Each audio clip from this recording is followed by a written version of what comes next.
Welcome to my channel. Jangan lupa untuk klik subscribe dan klik juga notifikasinya biar kamu tahu video terbaru. To my YouTube channel, hari ini ketemu lagi dengan aku, Vanessa. Terima kasih buat kalian yang udah klik video ini. Nah, kali ini kita akan membahas tentang alur. Nah, di sini aku akan memberikan 5 tips buat kalian cara membuat alur yang diminati dan mungkin bisa menaikkan juga retensi kalian dan menaikkan pembaca kalian. Daripada kalian penasaran, kita lanjut aja belajar bareng with Valeras.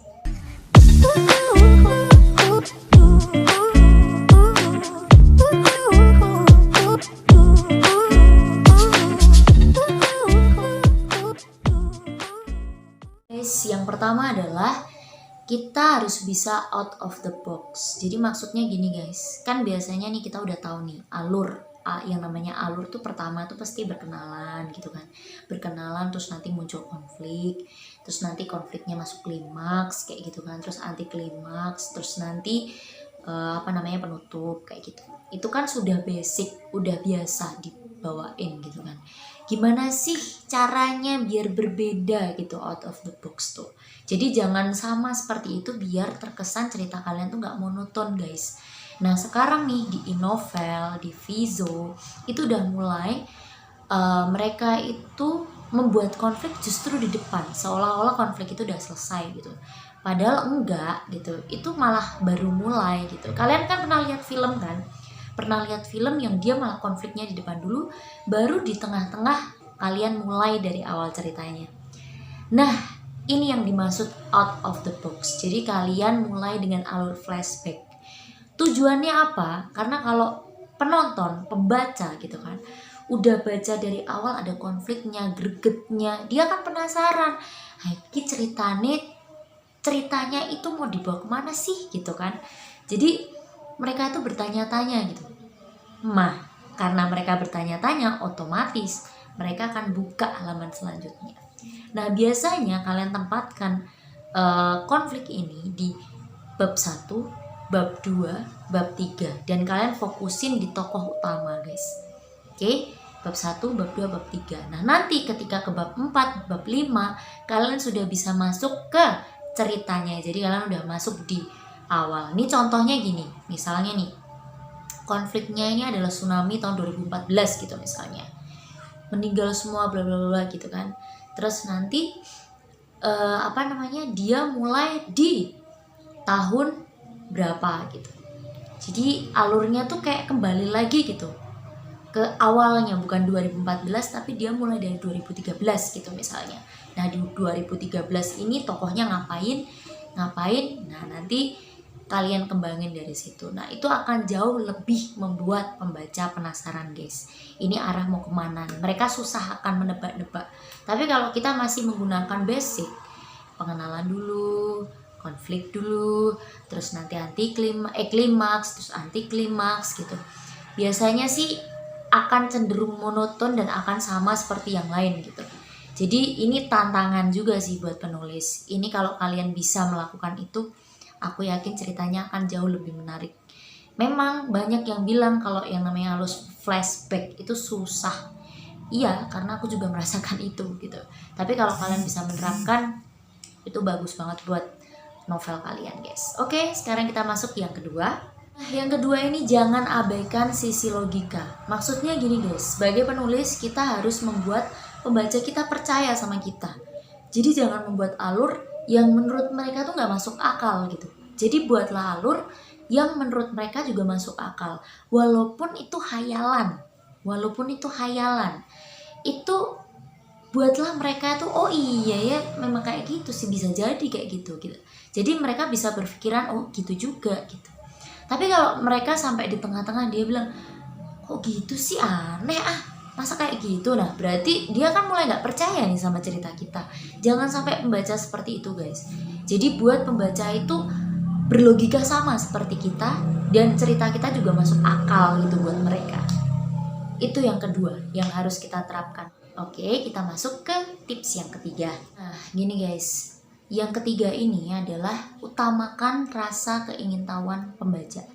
Jadi, kita dalam membuat cerita itu utamakan ya, kita harus mengutamakan dari segi pembaca lah gitu. Nah, Di sini itu misalnya nih kita buat konflik. Nah konflik itu seolah-olah udah selesai gitu. Tapi ternyata di bab selanjutnya masih ada tokoh baru yang datang tiba-tiba, ngeselin pula gitu kan. Terus setelah itu ada konflik baru di situ. Nah biasanya kalau sudah kayak gini, bukannya pembaca itu meninggalkan cerita kita, malahan dia akan semakin penasaran. Kok kayak gitu sih kak? Terus gimana? Dia akan langsung baca lagi dan baca lagi, dan dia akhirnya akan buka bab selanjutnya. Itu sih biasanya. Jadi utamakan rasa keingintahuan pembaca. Jadi kalau kita sudah membuat orang penasaran lah istilahnya gitu, itu nanti dengan sendirinya pembaca akan ngikut alur kita. Itu sih. Terus kita lanjut ke yang keempat. Untuk yang keempat ini, jangan takut untuk menyisipkan adegan pasaran. Nah maksudnya apa nih kak? Jadi gini, kan kalian tahu nih FTV ya. FTV itu kan tabrakan, jedet, dia saling pegangan tangan gak sengaja, akhirnya baper masing-masing. Biasanya gitu kan, itu adegan pasaran. Gak apa-apa, kalian gak usah takut menyisipkan adegan-adegan kayak gitu, karena biasanya adegan yang pasaran kayak gini itu malah justru bikin pembaca tuh senyum-senyum sendiri gitu. Biasanya kan memang adegan pasaran-pasaran kayak gitu kan memang yang menarik kan gitu kan. Kalian sisipkan aja. Banyak banget kok kayak dia tabrakan, terus dia ketemuan, terus akhirnya ada yang nyantol di tasnya, biasanya kan gitu ya. Terus ada lagi dia misalnya jatuh terus berpelukan, terus dia kayak bersandar gitu, jatuh di pelukannya, biasanya kan kayak gitu kan. Nah itu adegan-adegan pasaran kayak gitu kalian sisipkan aja di novel kalian biar lebih menarik.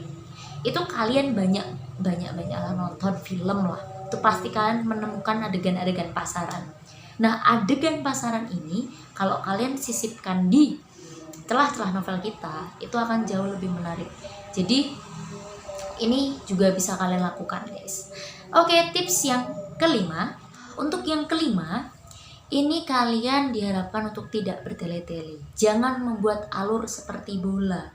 Maksudnya alur seperti bola itu seperti apa? Jadi dia tuh alurnya muter aja udah kayak sinetron ya kan.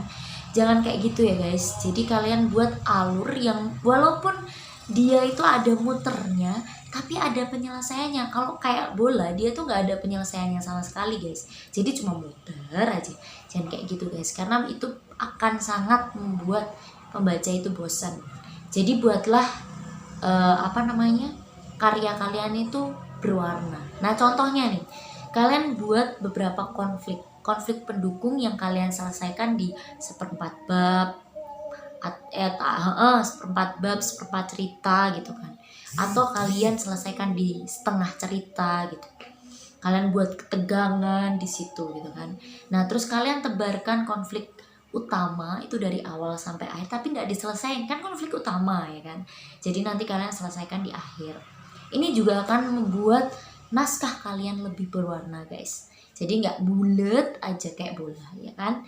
Nah itu sedikit tips dari aku, 5 tips, semoga bermanfaat buat kalian terapkan. Makasih banyak banget buat kalian yang udah nonton.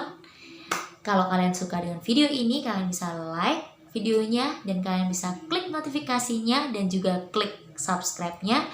Dan jangan lupa kalian follow Instagram aku yaitu @valenas_, karena kalian bisa tiba-tiba mendapatkan informasi seputar dunia penulisan di cerita biasanya. Dan stay terus di channel aku. Tungguin channelku di setiap hari Senin dan setiap hari Jumat. Oke, jaga kesehatan kalian. Mohon maaf banget kalau ada kesalahan kata dan ucapan. Sampai jumpa di video selanjutnya. Bye-bye.